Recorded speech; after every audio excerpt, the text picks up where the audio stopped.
Bugün Təhsil Tələbə Krediti Fondunun 4 illik fəaliyyətinə həsr olunan hesabat tədbiri keçirib. Fondun rəhbəri Bəhruz Əzimov bildirib ki, hesabat dövrü ərzində 50 mininci təhsil tələbə krediti müqaviləsi rəsmiləşdirilib. Fond olaraq əsas qarşımızda duran vəzifələrdən biri təhsilin əlçatanlığı ilə bərabər olaraq təhsil almış kreditlərin əmək bazarına inteqrasiyası ilə bağlı əməkdaşlıq əlaqələri qurmaq və onların bilik bacarığını artırmaqla işlə təmin olunmasını təmin etmək, dəstək olmaq ki, gələcəkdə onlar vəsaitin geri ödəməsini düzgün bir şəkildə həyata keçirə bilsinlər ki, Təhsil Tələbə Krediti Fondunun mexanizmi daha yaxşı işləsin və gələcəkdə də bu fonddan yararlanmaq istəyən tələbələr üçün bu imkanlar təqdim oluna bilsin.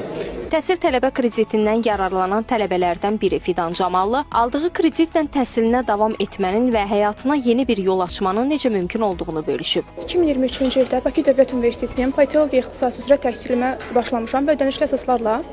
Qeyd etmək istəyirəm ki, artıq 2 ilə yaxındır ki, TTKF-dən yararlanıram. Mən özüm hal-hazırda standart kreditdən yararlanıram. Hər bir ailədə, hər bir uşaq arzularının reallaşdırılması üçün bəzi ailələrdə olur ki, məsəl üçün maddiyyat cəhətdən problemlər yaranır. Bu səbəbdən də onlar təhsilinə tam davam edə bilmirlər.